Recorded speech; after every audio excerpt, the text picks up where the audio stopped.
The Crypt interviews in association with Mayo Leisure Point Castle Bar.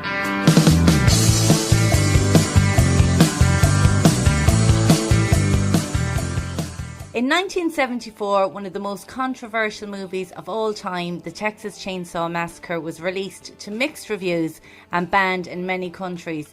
It has since become known as one of the best horror movies of all time, with a massive cult following, and I'm delighted to be joined on the show today by Teri McMinn, who played Pam, the girl on the meat hook. So you're very welcome to the show, Teri.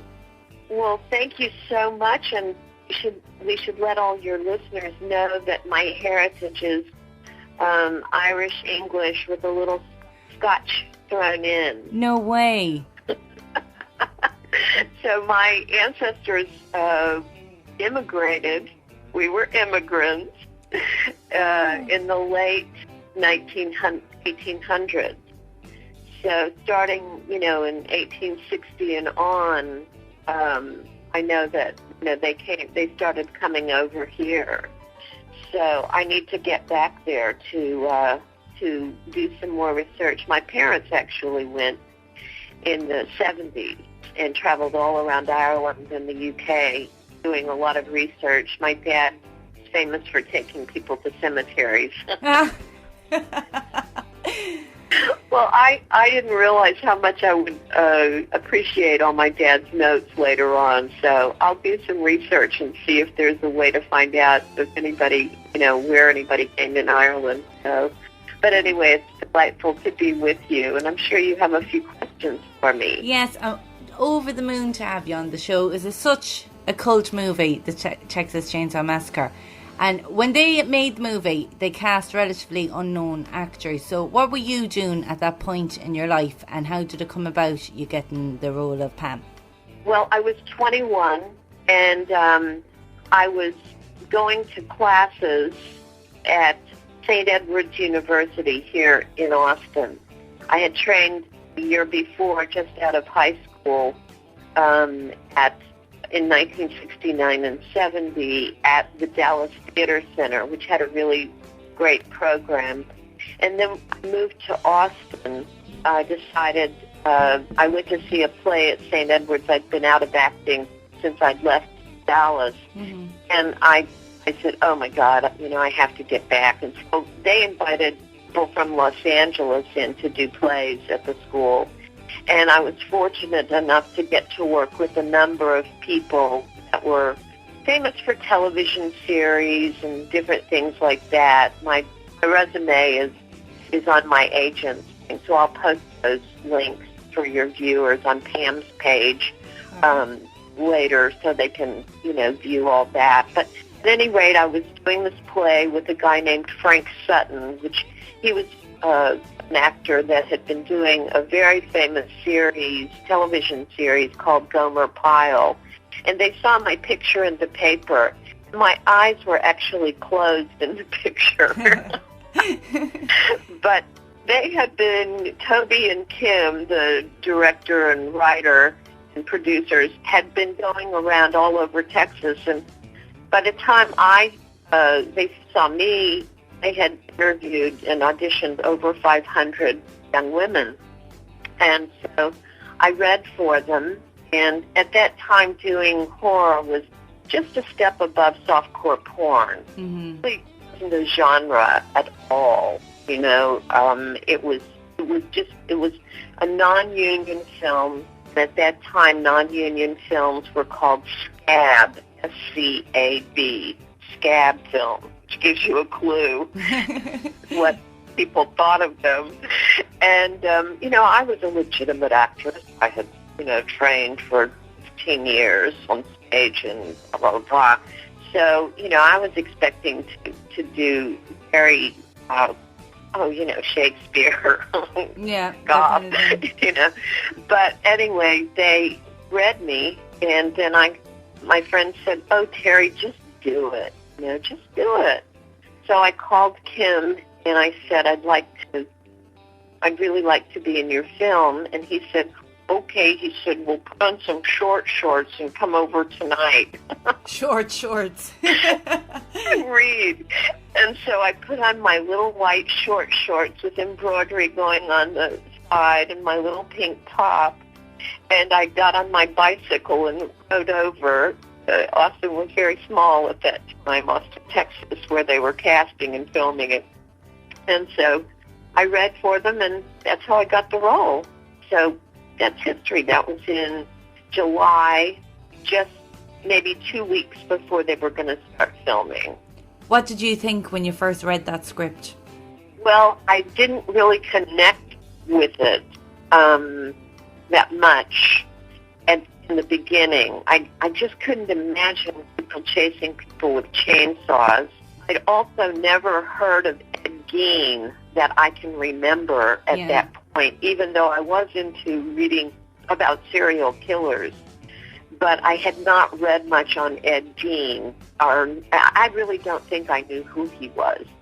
And I didn't connect. But as we got into the film, Bill played my boyfriend, William Bale, and I connected, and we decided all the things about our characters. In fact, we decided that we were secretly married. Mm-hmm. We hadn't told anyone yet, and we did a lot of work on that. Toby and Kim worked with us on doing some ad-libbing and getting the lines, down, especially in the van and those kinds of scenes. Toby was very concerned with the technical end. And, he was pleasant with me. The crew had a lot of difficulties.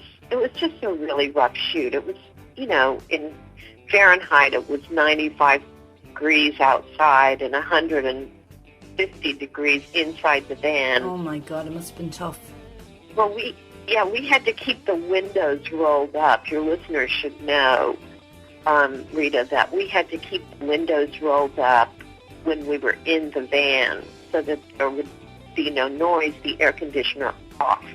The sound man, Daniel Perlis, the EP, cinematographer, and Toby in the back part of the van. And then you've got the cast. So you've got anywhere up to 8 people in the van with no air conditioner, and it's 115, 20 degrees in that van, Mm-hmm. We shot those for 4 days. And of course on the set then they used decomposed animals and animal blood on the wall. I'd imagine the aroma in the air wasn't too pleasant either. Well, fortunately for me, I wasn't in the dinner scenes. At that point, I was in the deep freeze. So I didn't have to suffer through those days with the rotted animal parts. My only scene where I came close was when we shot the scene in the bone room. Yeah. Just before I run from Leatherface. And that was bad enough because all those feathers, when you see me choking and gagging, I actually did inhale those feathers, so I was gagging. And I believe in the scene where you got off the swing to go looking for Kirk that you weren't happy with the camera angle for that scene.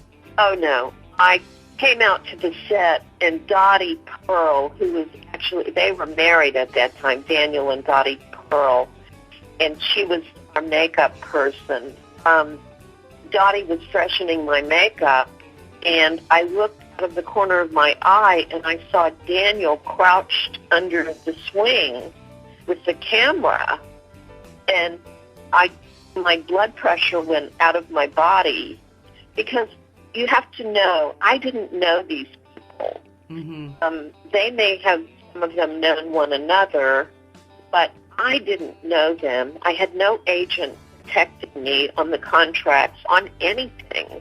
And they had already come to me in the very beginning, after we had signed the contracts, and asked if I would be interested in doing a skinny dipping scene, swimming with Kirk. And this is 1974. I wasn't interested in being nude in a film. And also, we weren't being paid a lot. the production had shut down after a week into it, and they came with new contracts for deferred money, meaning no money. I lost my waitressing job, which was paying my rent and my food at that time, and I was cast in another play to play the lead and be on stage for 3 hours every night in a fabulous play with a guy named Peter Breck, who did a series, The Big Valley, with Barbara Stanwyck, very famous actress at that time. But anyway, I wasn't happy about them asking me to do nude scenes, and I told them no, I would not do that. And remember, they're not going through an agent, they're going directly to me.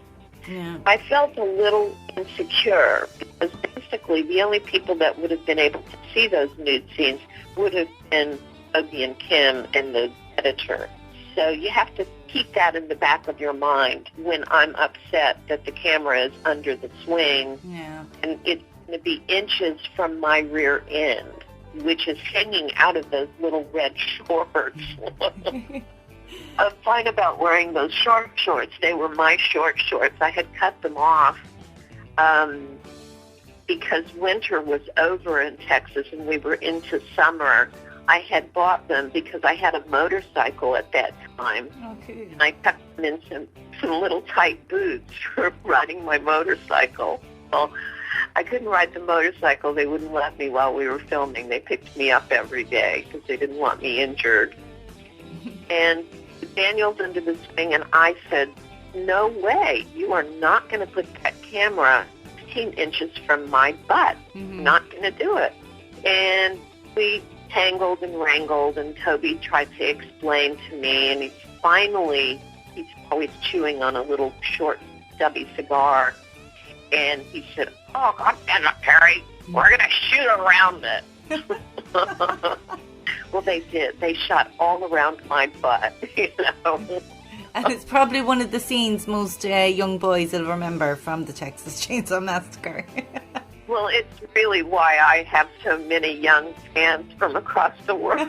So now, of course, 40 years later, I say, what happened was in 2008, I finally came out as Pam because I didn't join the rest of the cast. I did many other things.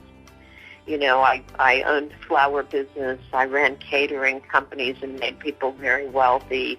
I did many other things in my journey after Chainsaw. Chainsaw didn't do anything for 10 years. I was no longer an ingenue by the time it had become famous. So in Hollywood, that's a suicide mission, When you pass 30, you might as well arrange your funeral. Because at that time, there were not many parts for women, There'd be 10 men and 1 woman, or 50 men and 2 women. Yeah, and, exactly. that's, if you look at the cast in old films, that's the way it was, So I basically, we wrangled, and when the film came out, I crouched in my seat, oh my God, seeing my butt in CinemaScope and Technicolor, that's the only thing I was worried about. In my work, I was worried about seeing myself acting, and I hated everything I did. We're always so self-critical when we're young.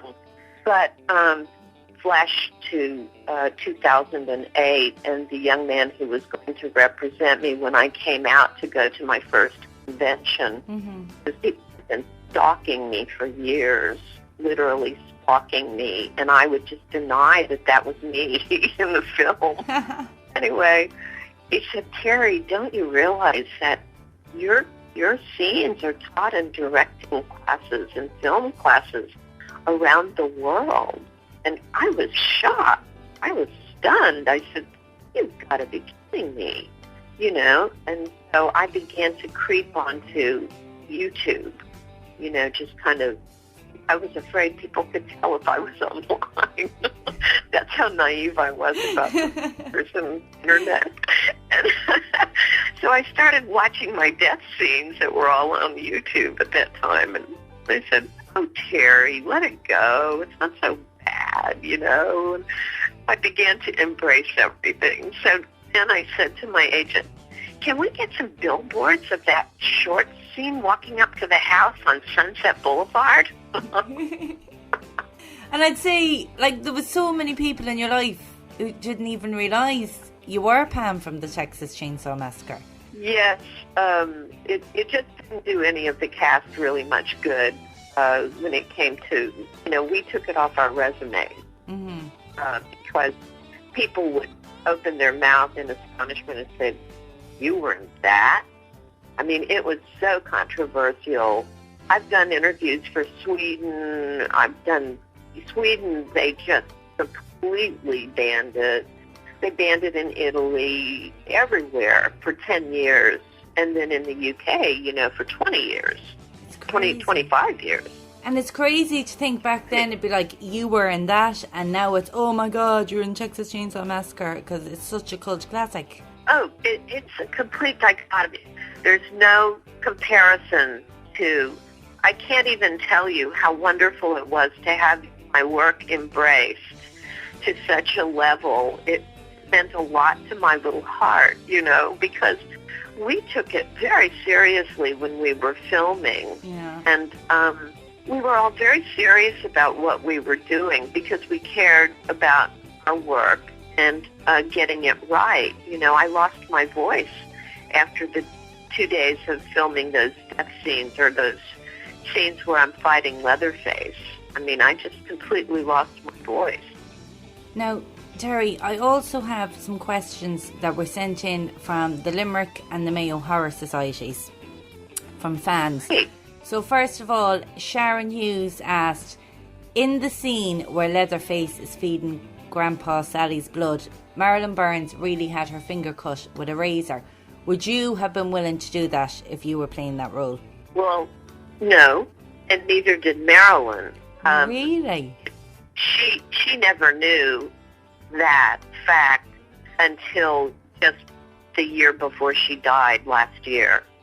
And then Gunnar started saying that he had done that. So I'm really not sure. Marilyn and I were very close friends, and I don't really think she knew that he had done that. So I really can't comment any more than to say that she had no idea that that had occurred.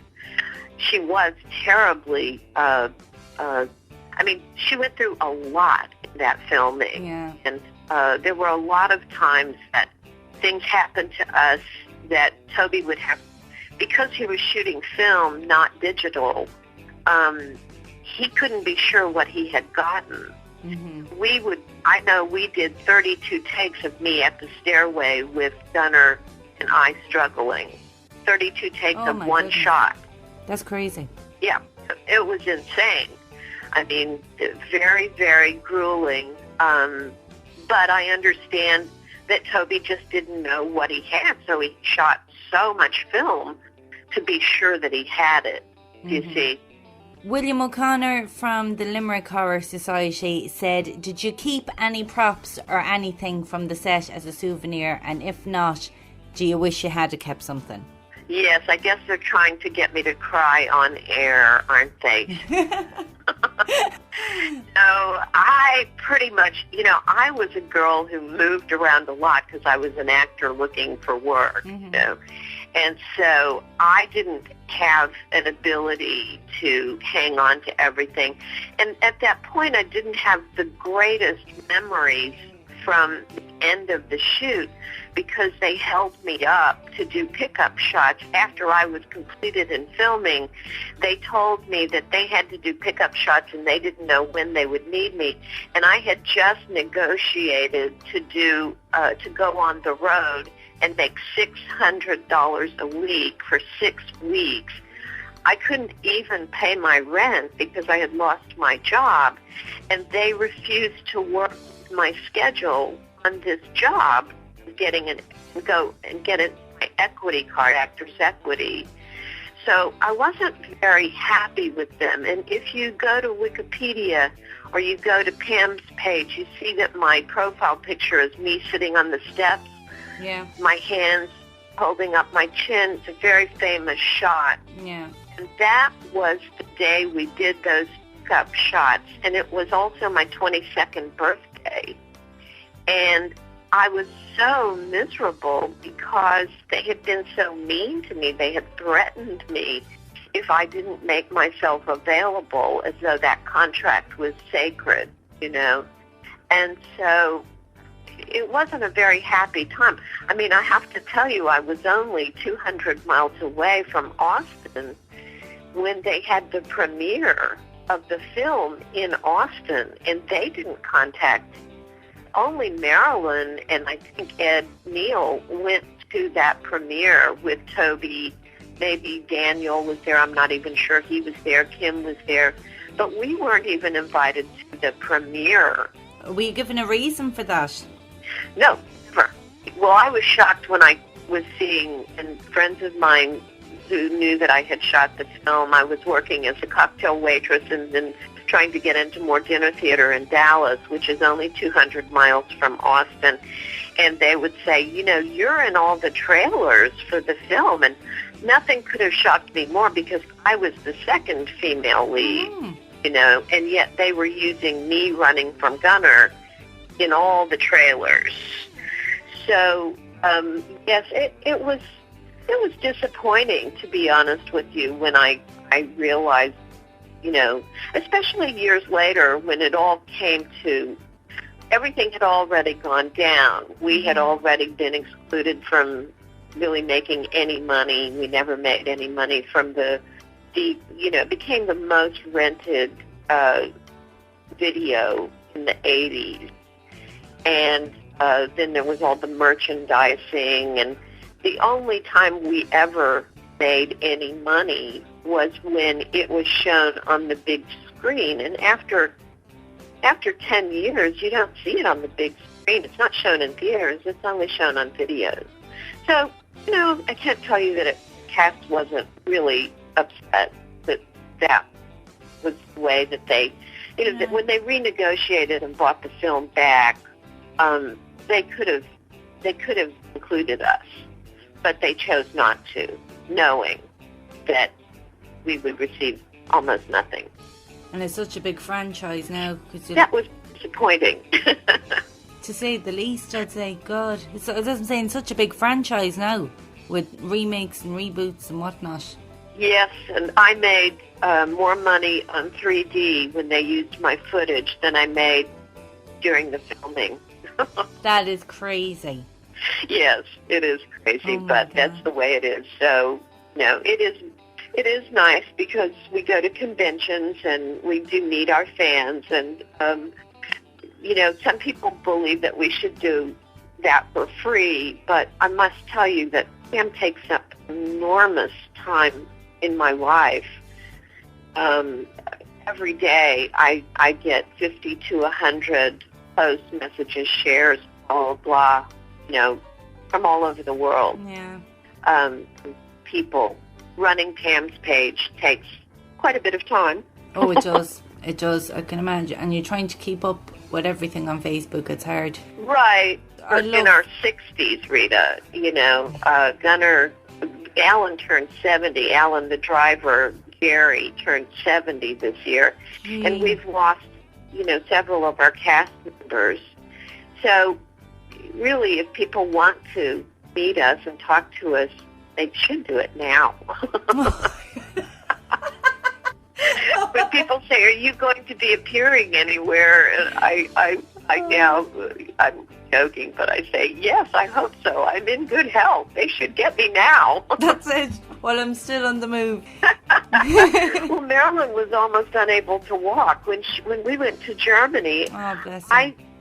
I was so worried about her because I would go and get her from her room. She could barely walk.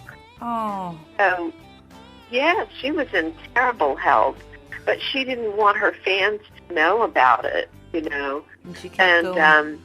It was just grueling for her. So, yes, and I understand Gunner has canceled some appearances. People have been messaging me, telling me. I don't know. I haven't really spoken to him lately, but I do hope that, they will be, that it's all right. Yeah. So, we should hear something soon. Well then, moving on to another film.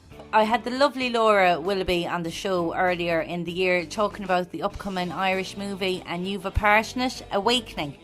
That's currently in pre-production. Can you remind listeners of the plot line of the movie and the role you're playing in it?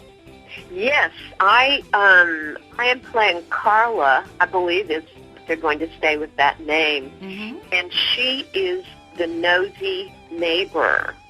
And so it's very well written. A good friend of mine, Nathan Moran, is a good friend of Laura's. And I know Nathan from having worked together. We worked for a framing company where we framed very expensive art and even more expensive frames. But he was a designer, and I met him at this framing company in Los Angeles. You know, actors always do a lot of other things to support their habits. And anyway, Nathan and I have kept in touch, and he wanted to know if I would be interested in doing another film that he was writing for. Well, that fell through, but then he and Laura worked on this script, Awakening, and it's very good. I must say, it's very bloody, and I wasn't sure I wanted to be in a very bloody film, but I love my role. I mean, she's just as ridiculously nosy and silly to be so nosy. It does sound like herself in quite a jam in this film. So I'm looking forward to it. And then, Rita, I could come to Ireland. Oh, that'll be awesome. And you know, we're getting our very first horror convention this year called Screamvention. So that's going to be an annual thing. Oh, how exciting. How exciting. Well, I would love to come to Ireland and meet fans, because I know there are a lot of Chainsaw fans in Ireland. Oh, there certainly is. Where can people keep up to date with all things Teri McMinn? Well, right now I'm going to do 4 appearances in the next 2 months I'm going to Portland, Oregon, which is in the northeastern part of the United States. And that's called the Living Dead Horror Convention. And then I'm going to do 2 in Texas, in San Antonio, Texas, and Del Rio, Texas. But I'm also going to go to Omaha, Nebraska, which is in the midwestern part of the United States. And I'm going to go with John Dugan, and we are going to do, people love it when we do Q&As. They watch the film, and then we come in afterward and do a Q&A and answer questions. And fans love those. It's brilliant. So he'll be with me there. And also in Portland, Ed, the hitchhiker, Neil, will be there with John Dugan and myself. So that's what I'm doing right now. What's the name of your Facebook page that people can like on Facebook? Okay, great, yes. The name of my Facebook page is Pam, the Original Chainsaw Gal. Perfect. Pam, the Original Chainsaw Gal. And I have a public personal page, Teri McMinn, which you're friends with me on. Yes. And from that, they can get the name of my page. Teri is spelled with 1 R. And so they can see the link to Pam's page. And if they have trouble befriending me, I think I have it set that you just have to have a mutual friend. So if they're friends with you or Laura, they can be my friend on that page. I was getting... You know, Pam attracts some strange people, and, you know, there are strange people from all over the world, but guys that weren't really interested in me except for one thing. Oh, my goodness. And it wasn't Pam. So some very strange messages you've probably got over your time on Facebook. Yeah, You have to be cautious anyway, even if you didn't hang on a meat hook in some famous movie. As you do. Well, listen, Terry, thank you so much for taking the time to come on the show today. It's been such an honour having you on, and I'm really looking forward to seeing Awakening. Well, I am too, and send me the link so that I can post it on Pam's page and people can listen if you get it to that point. Yeah, I do podcast all my interviews every week, so I'll send it on to you, so I will. Beautiful. Thank you so much. I really appreciate you wanting to interview me, Rita. No problem. It's been great fun. Thanks a million.